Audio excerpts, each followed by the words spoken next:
welcome everyone. This is some thoughts on mine rescue in the UK. Some of you will know that I'm a mining engineer based in the UK. I don't just do mine modelling. I'm also team captain of the South Crofty Mines Rescue Team. I also teach and instruct on mine rescue, and I've been doing that today. So it seems appropriate that we have a talk tonight on the subject that I'm actually sort of teaching other people about. Before we get on to some things that I've been involved in, let's start with some statistics, which gives you an indication of why we need mine rescue. So in the UK, from 1700 onwards, you can see on the left-hand side the figures that relate to deaths and injuries in UK coal mines, and you'll see that, you know, when it got to about 1850 and things started to get really mechanized down here, and coal mining was a really big business, you know, we're killing quite a lot of people. And on the right in the box there are a list of fairly major disasters. I mean, I could have put a lot more up, but you know, you're looking at coal dust explosions there, and it's unfortunate that last week, the 14th of October, was another anniversary of Sengenith in South Wales, which remains likely to change as being the UK.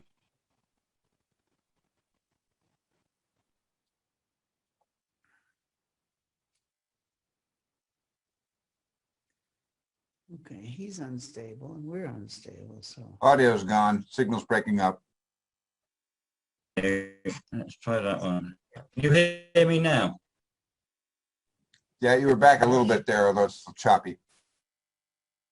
Yeah, I think it's the internet connection this end as much as anything. So Sengenith is Maybe still, we should all turn off our camera.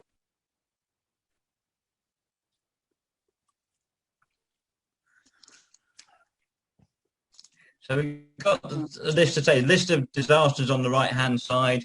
Some pretty horrific numbers there. All people killed in coal dust explosions.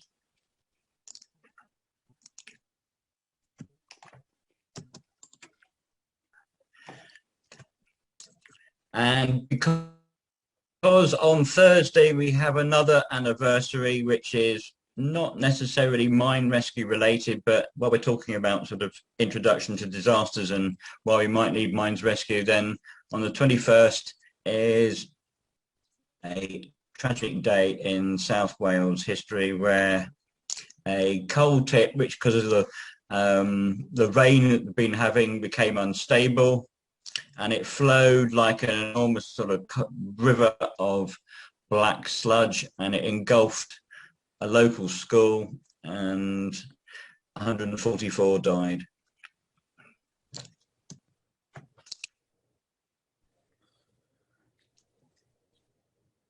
The first rescue team, and this is an example of what one looks like, was 1902.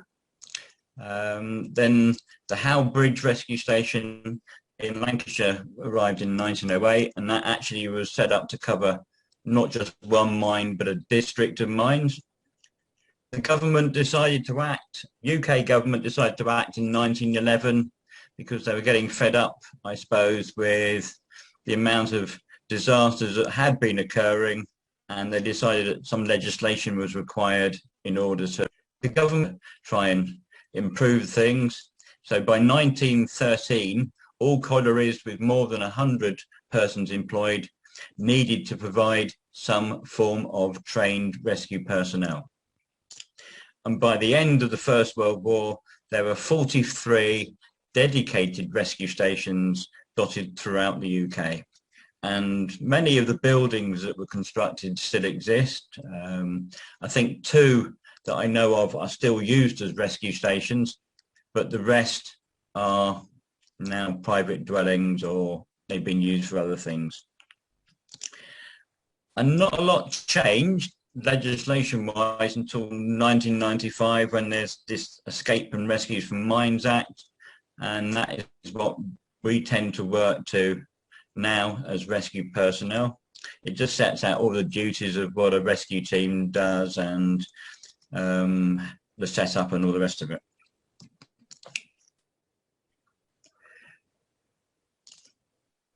Initially, the breathing apparatus that I'm going to describe originates from diving and working at the sea.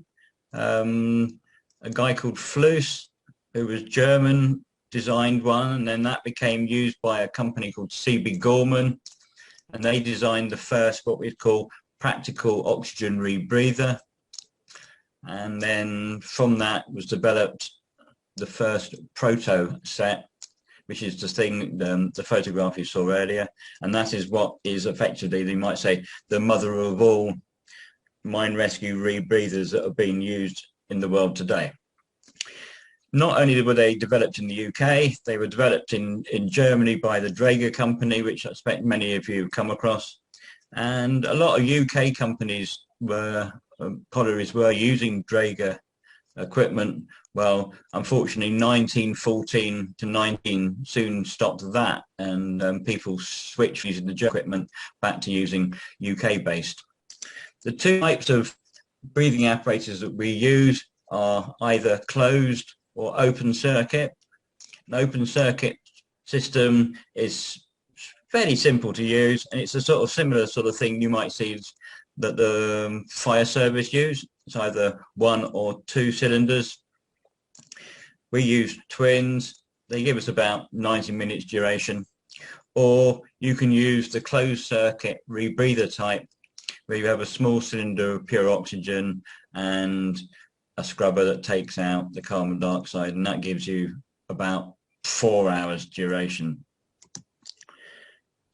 The modern closed circuit type that we use, the rescue teams that I belong to use, is the Drager BG4. It's probably one of the most widely used rebreather rescue sets available in the world today.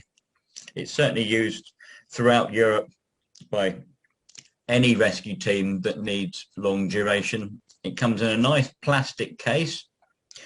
And on the right-hand picture, you can see the 2 breathing hoses and the electronic gizmo that tells you the pressures and times and everything.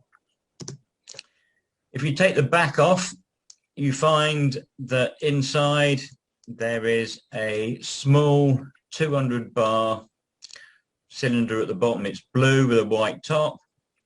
That contains medical grade oxygen, which we breathe.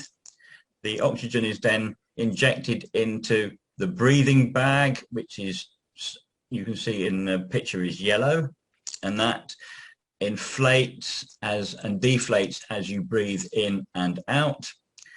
The air that you're breathing then leaves the breathing bag and heads into the grey box with the round top. Inside that, you put a great big slug of ice.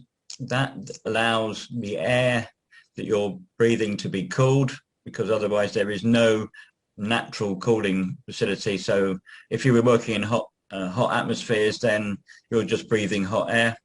So over a period of time, the ice gradually cools as you work harder and harder, and hopefully you are back out as a rescue person before all the ice goes and you're just breathing hot air. The air then travels round the breathing tubes through the mask. You breathe out again. It then goes back into the container on the top left-hand side, which contains a granulated powder. We call it protosorb.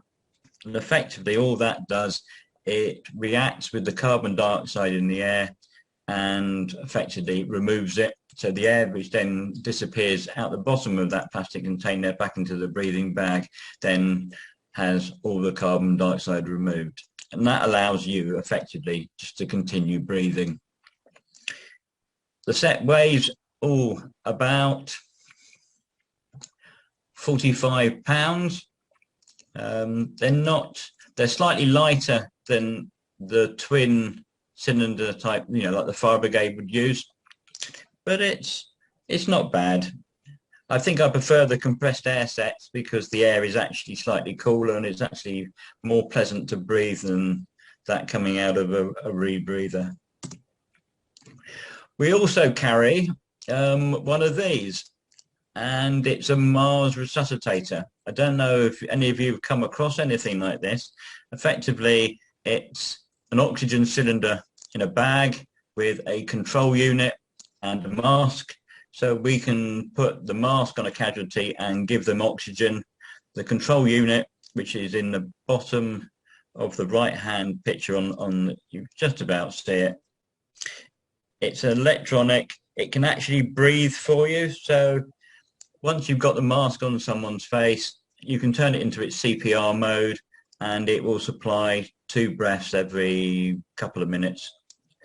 So it allows, you know, it doesn't supply you a constant stream of oxygen, but it will give you some breaths. And there are various settings on there, depending whether you're an adult or a child or male or female, depending on the requirements.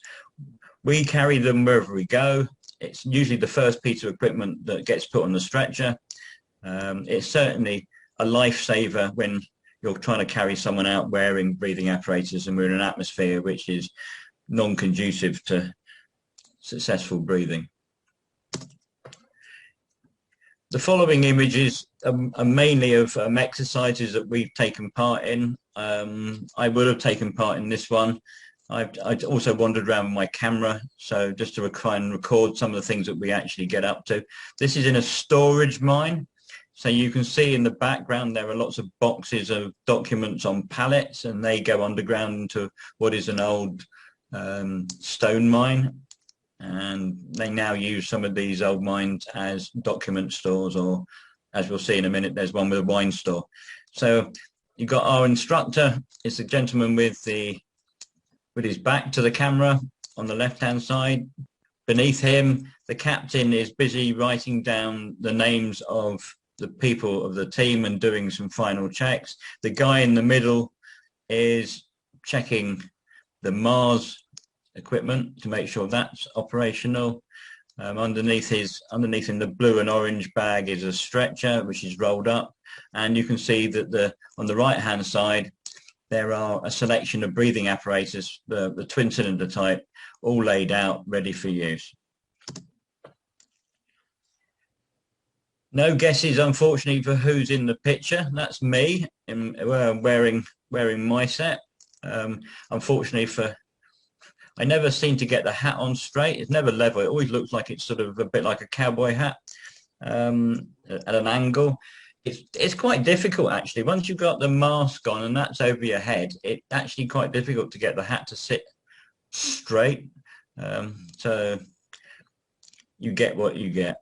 And then in the right-hand picture, that's the captain just checking to make sure everything is on and working correctly. It's very important that before you leave what we call the fresh air base, a point where you do have a breathable atmosphere, that the captain, who is, for all intents and purposes, God on the day, he's the man in charge, and it's all the other members, his priority is the safety and well-being of his team.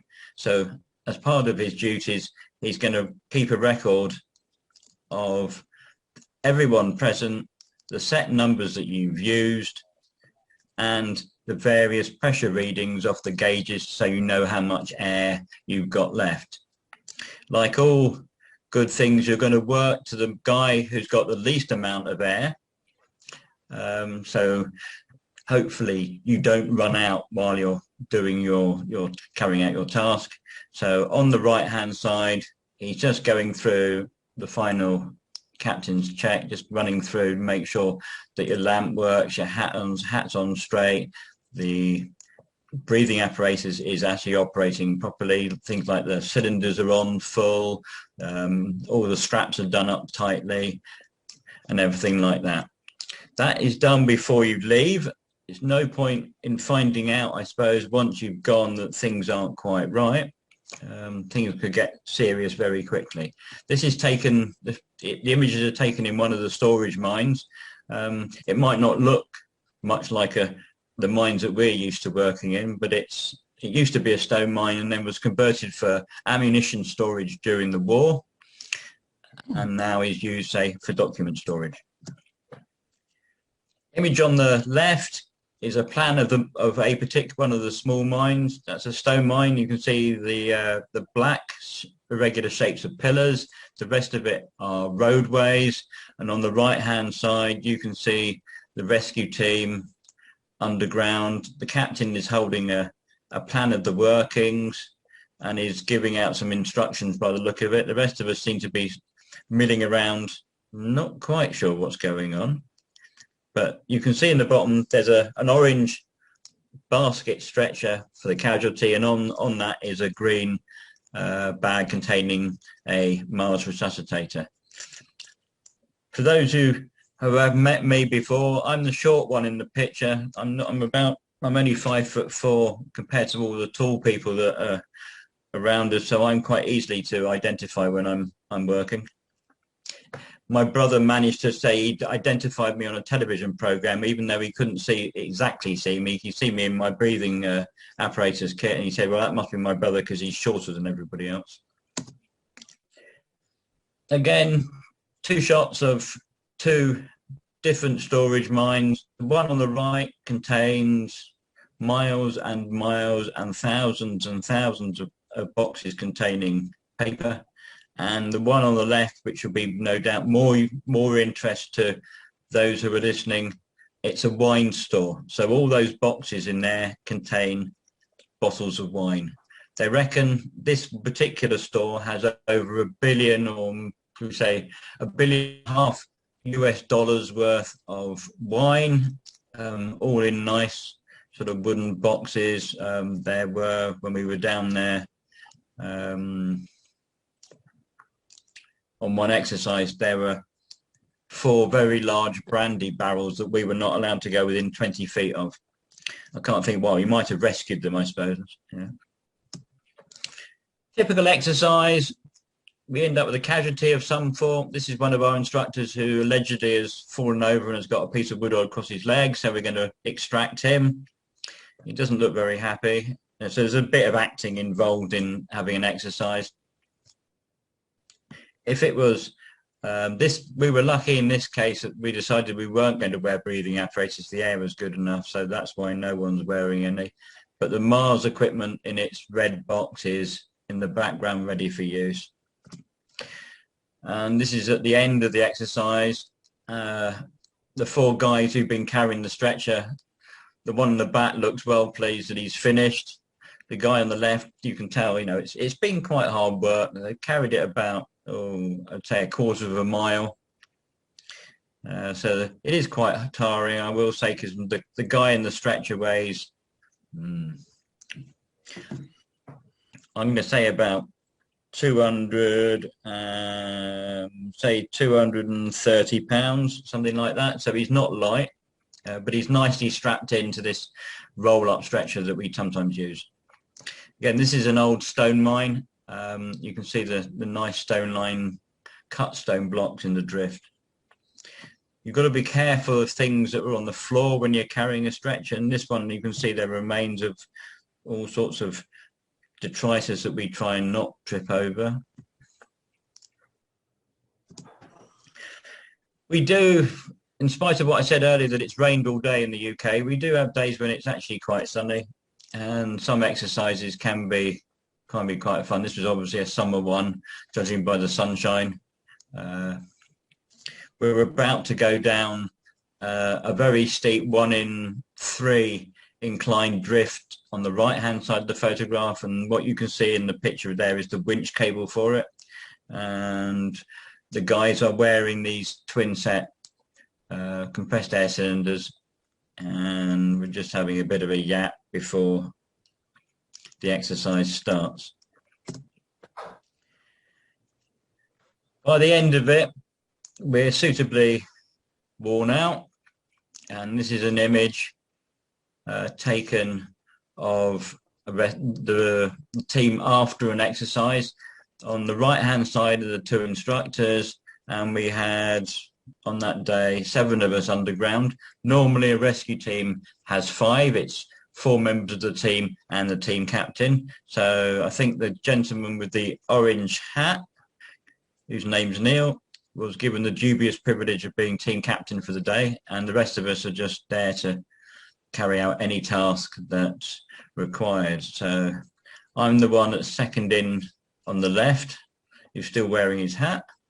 And actually out of that picture, this is taken maybe 4 or 5 years ago, although we've had quite a few changes and people have left the team. Actually, I noticed the other day when I put this together that out of that group of 7, 5 of us are still actively engaged in mine rescue. One of the things we might find when we're underground, especially in some of the old stone mines, you might find one of these. It's a wooden crane, and that was left as was. So obviously the workforce were in the process of slinging the large stone block ready for extraction, and somehow they never came back. So it's been left ever since. And the stone mines in the Bath area are well known for these wooden cranes, and there are, I'm going to say, getting on for about 50 or 60 that you can go and visit. This is just one example.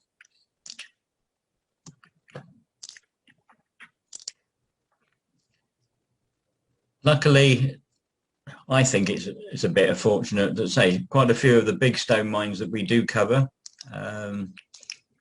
have been modified from the days in the 1930s when they were being used as stone mines. They're now being converted into storage, and say this is a passage that was converted in the 1940s as an ammunition depot, and now has been used as a document store. So it's got a nice tarmac floor, electric lighting. You can see the remains of the old infrastructure in the roof, and modern electricity and modern electric lights. It's quite pleasant actually working down there. But from a mine rescue point of view, the site could potentially catch fire, and therefore you could have the whole place could be filled with smoke at any time. And one of the stores actually did catch fire about 10 or so years ago. Luckily, at the time when that incident took place, there were no persons underground reported. So the rescue team went underground, had a look, decided that the visibility was nil. The smoke was that thick. There was no one to rescue. So the decision was taken to extract them and leave the fire to burn itself out. Here's the rescue team unrolling one of these roll-up stretchers. They're quite convenient, and they're useful for getting in confined spaces rather than taking one of the big air portable type stretchers that we tend to use. And it shows the team actively at work. There's a casualty in the back top right hand side who's being treated by one of the team members. In the background there's a gentleman who's writing something down on a white piece of paper. That's probably the captain who's recording some useful notes, and the rest of us are then preparing the stretcher and everything so the casualty can be put on it and we can carry him out.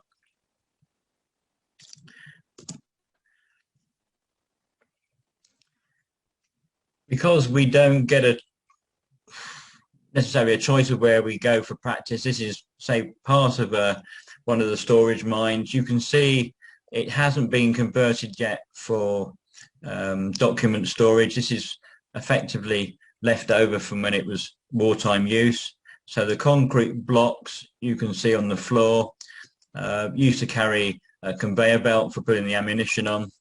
And that just makes it a bit more entertaining when you're trying to carry a stretcher, because you can see there isn't an awful lot of room, and there are various hazards.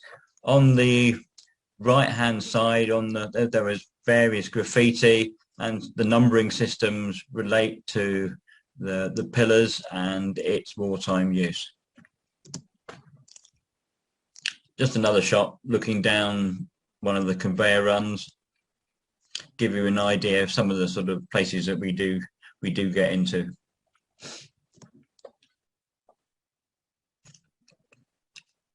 We like to ask for volunteers to be casualty, someone who can be picked up by the rescue team and placed in a stretcher and then carried out. It's quite good practice to make sure that all members of the rescue team have the joy of being casualty. You might think it's an easy job. You just lie there and you get carted around the place. And to some degree that is the case, but you do get manhandled about quite a lot, and sometimes the rescue team are, shall we say, not as careful when they put you on the ground as you might think, and you do get sort of what I call a bit of a bumpy landing. So this is one of our instructors. He has been rescued. He's all nicely tied up in his stretcher so he can't escape. He has been wearing the resuscitator, and you can see the mask on his chest. He's probably looking up and listening to what the rest of us are saying and wondering when he's going to be let out. But I think we left him in there for a while, and you can see, he can't move.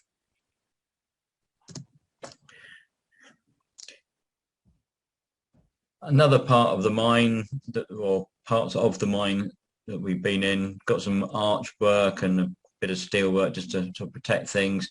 This is, I think this is at the end of that particular exercise. We're on our way out. Everyone looks a bit happier. The guy on the right is one of our instructors. He's also a rescue officer, so if it was a full-scale emergency, he would be on the surface directing as many rescue teams as would be needed. So you might say it wouldn't just be 5 of us. In the case of a major event, it could be 20 or maybe 30 of us. If needed. He started off his career with British Coal in a colliery rescue team. He was telling me the other day that he has a dubious privilege of one of the very first incidents he went to in a coal mine. There was an explosion underground, and as a result of that, various members of the rescue team were sent in to investigate. And he said while he was standing in fresh air in the intake, the mine had 2 more explosions, and he said, I've actually been underground when a colliery has had such an event, and he said it's quite an experience.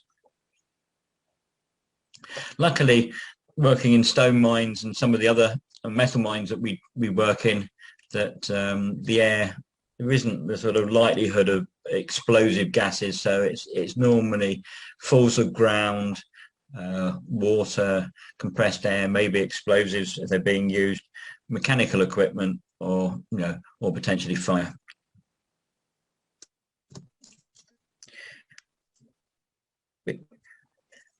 Because we need to get between sites, we have a small van. It's about the same sort of size as the vans you see in all the films that the FBI always sit and have listening equipment in. So it's a small van, covered van, inside of which are all the equipment that we might need. There's breathing apparatus, lifting blocks, stretchers, fire extinguishers, the usual sort of rescue kit. It can carry 5 of us, so we can a fully equipped 1-man team, 5-man team can leave site and arrive wherever they're needed. When you've had an exercise, one of the most important things that we do following the exercise is have a debrief, and this is one that was done. We had an exercise about a month ago, and we're just having a bit of a chat as to what went right, and equally importantly what went wrong. You can see there are 2 types of stretcher in the bottom of the photograph, one of which the rollable one has got the dummy in. Because we were hauling this one out of a shaft vertically using a winch, we couldn't use a live casualty. So we've got a collection of the rescue team in the background, and we're just having a bit of a yap. You can see there's a collection of ages in that picture. The oldest one, I think, is like in the background, like me in our mid-50s. Some of the others are in their sort of early 30s, I think, something like that.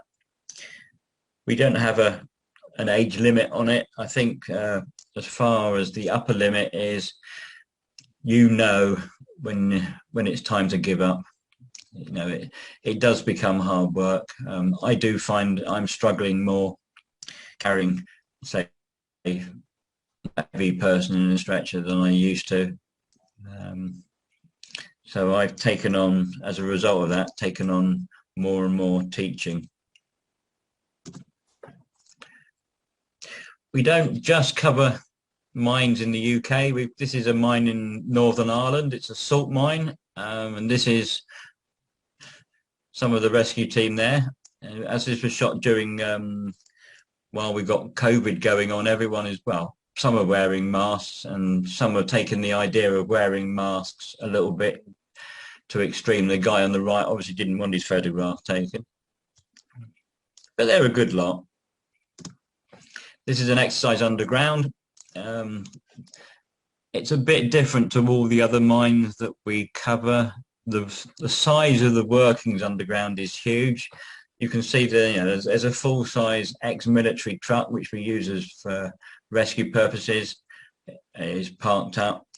That can drive to anywhere in the mine and provide firefighting and rescue cover. There's a rescue team just about to leave what we called the fresh air base at the time with a stretcher. The captain is on the left in his orange boiler suit, and he's just giving his final instructions from one of the instructors.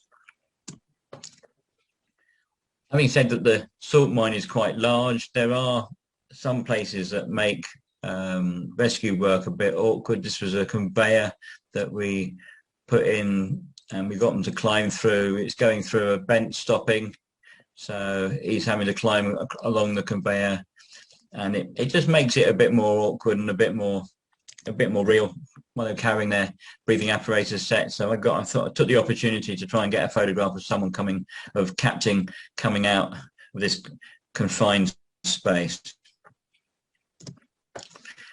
To give you an idea that, we think of most mines as being small passages. This is huge underground. The passages themselves are 50 foot wide by 28 feet high. So you get an idea of scale. I'm sorry that this was only shot with a mobile phone and no proper lighting. So you've got what I could get with the light available. And in the background, you've got this military truck and 3 Land Rover, 3 4x4s. And on the right-hand side, there is a refuge chamber, which in the event of a real emergency, people can escape and hide in, and hopefully then the rescue team will come and find them and allow them to get to surface.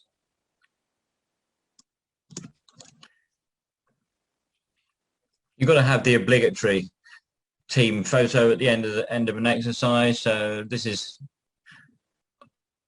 one of the days we did some rescue practice over there. They just carried 2 casualties about a mile, half to 3/4 of a mile each. It had taken about just over 2 hours to accomplish the task they'd been set. So they were suitably glad that it was all over and they could go back up to the surface and have a well-earned rest.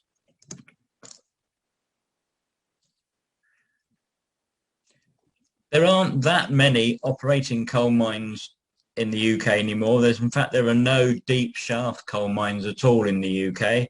This is one of a very small number of operating coal mines within the UK. This is in South Wales. It's mined for anthracite. It's a drift mine. They've got about 300 personnel working there. And this is one of their rescue teams, all wearing, you may say the difference here, these are not wearing compressed air sets. These are wearing the oxygen rebreather types. This is purely because the duration is needed here. The furthest point where most of the coal is being cut at the moment is about 5 kilometers from the entrance. So in the event of emergency, they are going to need as long a duration as they can possibly get. So on that day, there were 7 of them. We had quite a bit of fun. I was carried about half a mile out in that basket stretcher. One of the sort of other jobs that mine rescue personnel might be involved in, you might be involved to go and asked to go and take some air measurements or do other things which doesn't actually involve rescuing casualties. If the mine's had an issue, then you might be sent underground to do that. And this is a mine on the Isle of Portland. It's a modern stone mine. The rooms there are about 20 foot square. And this is a large fan which is providing most of their fresh air. And we are just taking some air readings to determine how much air the fan is actually producing. And the final image. When you've had your exercise and you head back to the rescue room, it is quite tiring. You have worked hard. You can see on, and so here are the guys having a well-earned rest. I think actually 3 of them, all 4 of them are asleep, including the instructor on the left. You can see the black rebreather sets are lined up ready for use, and on the right hand side there is a double sink which we employ for sort of washing equipment when we come out. And that brings us to the end. So if anyone's got any questions, I'm quite happy to answer anything you've got, and I will stop screen sharing now and take us back. So I'll open the floor up. If anyone's got any questions, then feel free. Yeah, Keith, I was wondering, do you have sort of a distance criterion for how far a rescue team would be able to travel to effectively get to a site of a rescue? We cover, the rescue team that I belong to, we cover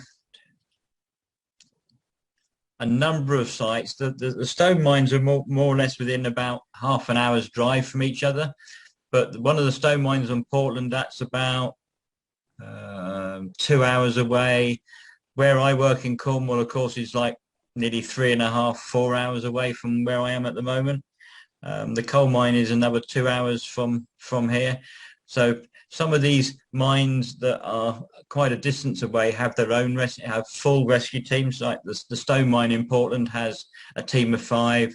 The coal mines, the colliery in Wales has, I think, 15 trained personnel.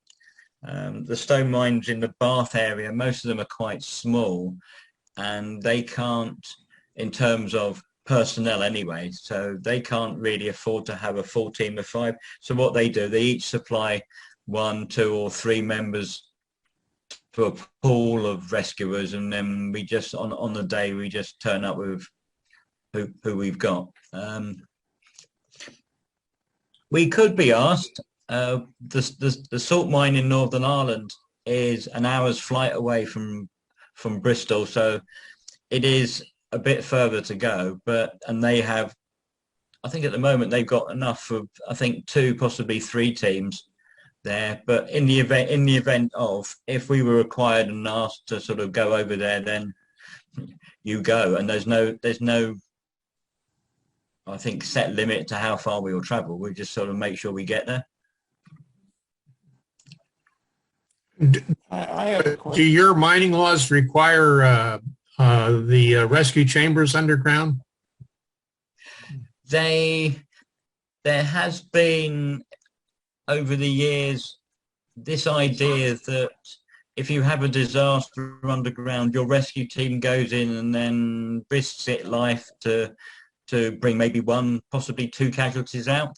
Now people are beginning to sort of think that, is that the best use of personnel? You know, if you've got one person underground who's got trapped or whatever, is it really good? Is it a good idea to risk 5 people to go and retrieve one person?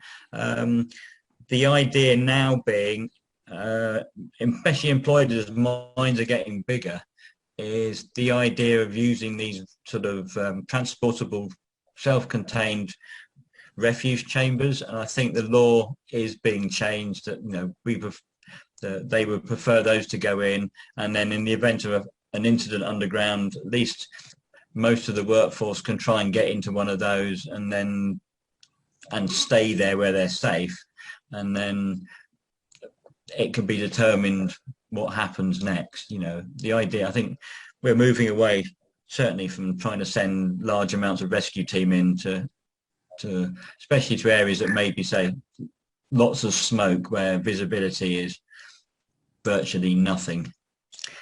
I've had one experience of an exercise where we had zero visibility, and I think the example is, try moving around home with your eyes shut.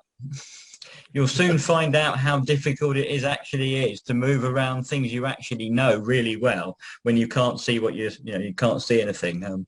It suddenly mines become a far more difficult and dangerous place when you can't see. Interesting.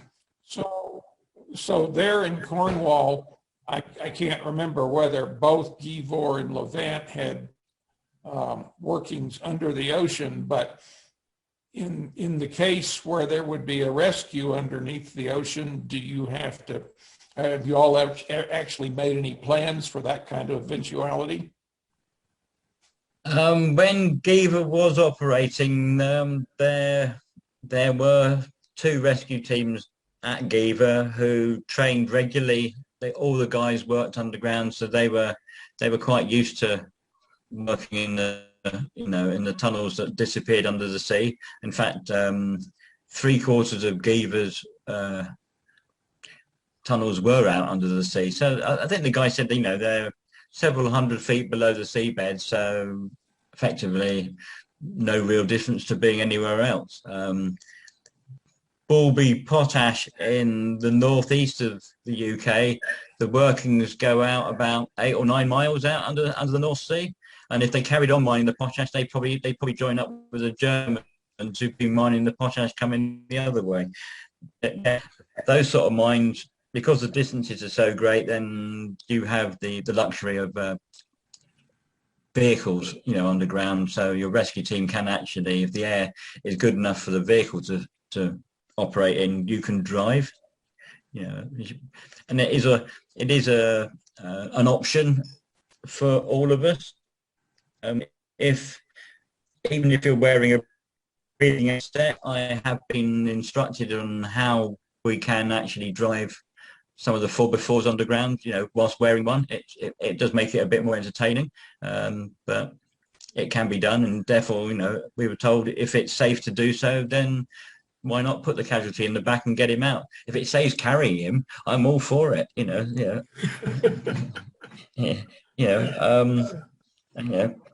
Carrying 16, 17 stone a miner is not what I call fun, really. Yeah.